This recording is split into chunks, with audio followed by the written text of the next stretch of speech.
Oke, gini ya teman-teman. Ini juga untuk kasusnya Lesti, ya.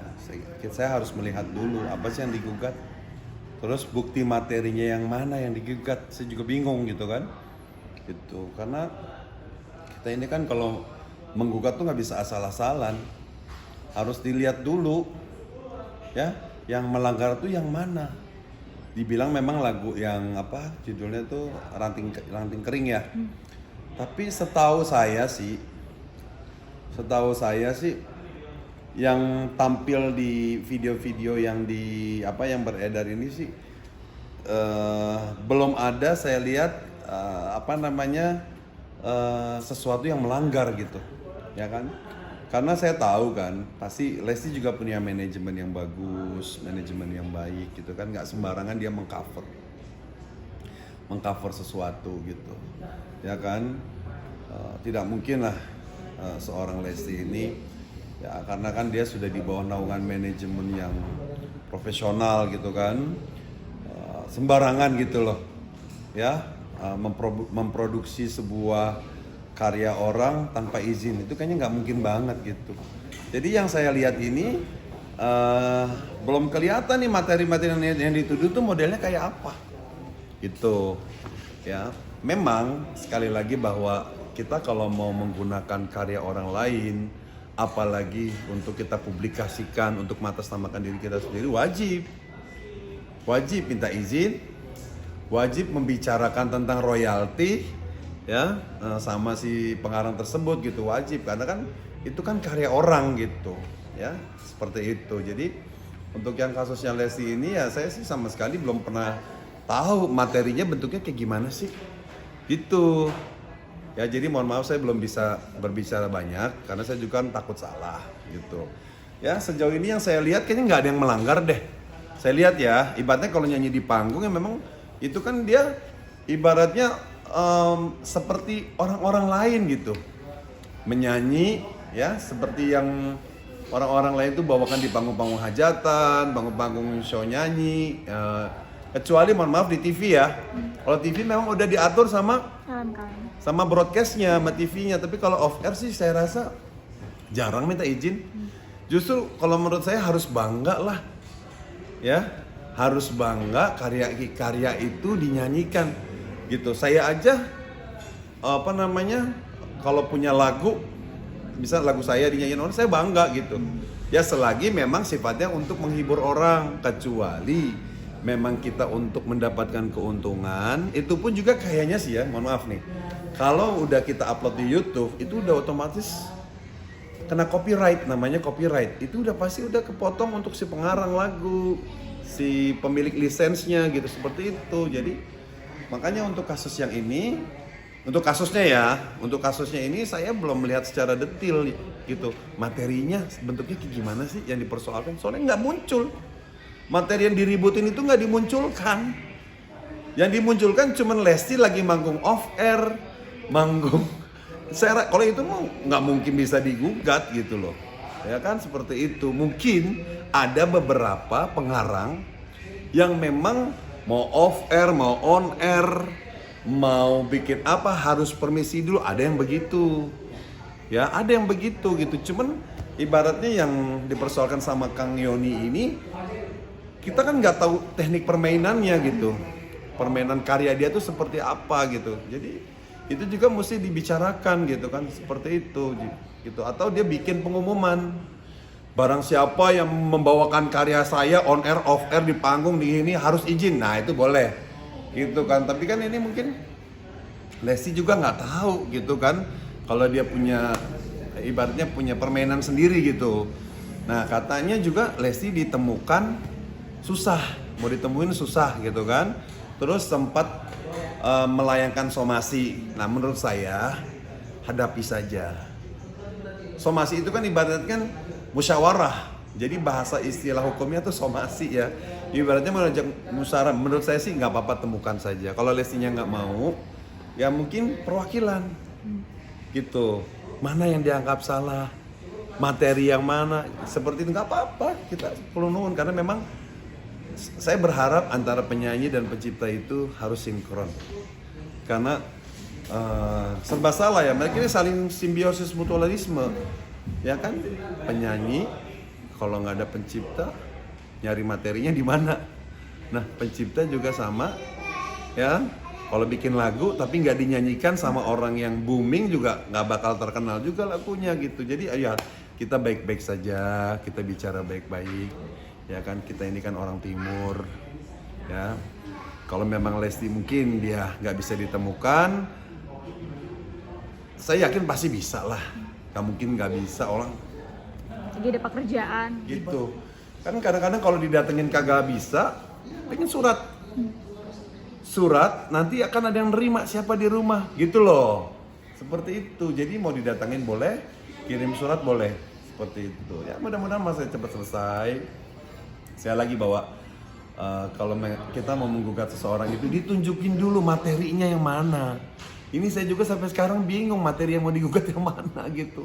Kalau untuk panggung-panggung doang sih kayaknya agak sedikit agak sedikit aneh gitu kalau itu digugat gitu, seperti itu. Kecuali memang Lesti dia rekaman spesial lagu Ranting Kering, bikin rekaman di studio terus diedarkan nggak izin, nah itu mungkin bisa bermasalah gitu. Tapi kalau memang permisi ya boleh kita permisi, seperti itu. Oke, terima kasih Bang. Aku sekarang tuh apa aja dijalanin ya, yang penting duit. Yang penting dapat rezeki halal. Jadi karena aku alhamdulillah sampai detik ini Allah kasih rezeki yang baik, yang berkah, yang halal ya, bukan dari hal yang macam-macam gitu. Jadi sekarang hari ini aku jadi model video klipnya Ken Ayu. Aku ditawarin, ya udah nggak apa-apa gitu. Itu kan rezeki kan gitu dari Allah. Terus juga aku masih banyak off air. Terus juga mungkin ya pokoknya di mana ada tempat aku bisa berkreasi, di situ aku kembangkan gitu. Seperti itu. Ini ya baru ngeluarin lagu juga Kak bersama Kak Desi. Mungkin boleh diceritain lagu. Oh iya, sama Queen Desi ya. Ya, saya kebetulan sama Queen Desi ini banyak mengeluarkan single-single baru, karena buat saya kita sebagai penyanyi itu harus tetap aktif. Ya. Mau ditonton nggak ditonton gitu kan, itu kita harus tetap mengeluarkan karya gitu, karena buat saya itu memang harus terus produktif gitu. Kebetulan hari ini atau minggu-minggu kemarin saya sudah ngeluarin single judul Adek Kakak. Terus juga ya alhamdulillah chemistry kita juga dapat. Terus juga lagunya juga bagus. Kebetulan Queen Desi itu dia memiliki cita rasa yang tinggi dengan sebuah karya. Saya akuin memang single-singlenya lagu-lagunya tuh yang abadi, lirik-liriknya ya, nggak yang cuman ngeluarin lagu terus ya begitu aja lewat gitu. Ya alhamdulillah kemarin sudah mengeluarkan single baru judul Adik Kakak. Mudah-mudahan teman-teman senang karena memang itu realita banget ya. Kadang-kadang orang ada adik kakak tiba-tiba menikah. Yang penting bukan adik kakak kandung. Jadi ya masa adik-adikan, kakak-kakaan tiba-tiba menikah. Ketemu gede gitu. Iya kan dulu kamu panggil aku adik ya. Terus sekarang dulu kita saling panggil adik, kakak sekarang kita saling memanggil sayang. Jadi kita bikin lagu yang realita aja gitu, seperti itu. Ini ke realita juga nggak dengan si Kak Desi ini apa? Sementara ini sih ya kita masih seperti adik kakak, ya kan? Bang kebetulan dia single, aku pun single gitu kan. Dia janda ya kan, aku duda gitu. Jadi ya selagi tidak selagi tidak saling mengganggu dan juga masih saling ingin tujuannya berkarya, kenapa enggak gitu. Jadi kita tidak memikirkan soal asmara dulu. Asmara mah mengalir begitu saja lah, gak usah dipikirin gitu kan. Jadi yang penting kita berkarya dulu, seperti itu. Kak, ini kan banyak juga yang kangen kakak di televisi, misi-misi program. Kalau dari kamu? Iya, aku juga sebenarnya kangen gitu ya. Cuman ya kondisinya seperti ini, ya udahlah aku ikuti saja maunya Allah seperti apa. Yang penting aku sekarang jangan pernah berhenti berkarya, ya kan? Karena buat saya, karena saya adalah seorang seniman yang harus terus mengeluarkan karya-karya, jangan berhenti gitu. Siapapun saya sarankan, kalau kalian ingin tetap maju, ingin fokus, ingin tetap eksis di masing-masing bidang, jangan pernah menyerah.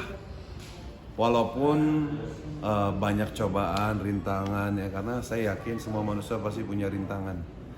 Rintangan hidup, ya kan, rintangan karir. Saya yakin semua para pekerja-pekerja, baik pekerja seni maupun di luar non seni, pasti juga ada hambatan, ada yang suka, ada yang tidak suka, gitu kan, terhadap pekerjaan kita, gitu. Tapi kita sebagai manusia jangan putus asa, terus lanjutkan perjuangan. Selagi memang berkaryanya itu adalah yang benar-benar berkarya yang baik, seperti itu. Oke. Kak, ini sedikit perihal teman Kak Nikita, Nikita. oke. Kan sebelumnya udah sempat jenguk juga, Iya, terus betul. sekarang kasusnya masih berlangsung dan sebentar lagi mau dibawa ke kasusnya perkara ke kejaksaan. Oke. Super sebagai seorang teman sendiri. Yang jelas begini, kalau saya sebagai teman satu profesi, memang kami juga saling mengenal ya. Sampai sekarang pun juga kami saling mengenal dan saling mensupport. Jadi begini, ya. Kita lihat saja, ya kan? Karena yang namanya kebenaran pasti dia akan tampil dengan sendirinya. Nanti akan ada ketahuan siapa yang salah sebenarnya, siapa yang awal penyebabnya, nanti akan ketahuan. Kalau memang ini ternyata harus dipaksakan ke meja hijau, karena ini dunia, ya. Yang salah bisa jadi benar, yang benar juga bisa jadi salah, ya kan? Karena ini adalah dunia gitu. Kemungkinan itu bisa jadi. Makanya kita sebagai orang yang meyakini bahwa Nikita ini tidak salah, ya kan? Ayo kita support dia, ya kan? Terus kita juga bersuara gitu bahwa ini sebenarnya bukan seperti apa yang dituduhkan, gitu loh. Kita harus semuanya bekerja sama nih untuk orang-orang yang merasa ini adalah bukan seperti yang dituduhkan gitu. Tapi kalaupun memang ternyata memang dia harus dianggap bersalah, ya gitu, tenang, Allah itu maha adil, gak usah takut, ya kan? Insya Allah nanti di kemudian hari akan ketahuan, ya kan, siapa penyebab kejadian ini sebenarnya. Jadi nggak usah khawatir seperti itu. Kalau menurut kacamata saya sih ini tidak sesuai dengan tuduhan ya.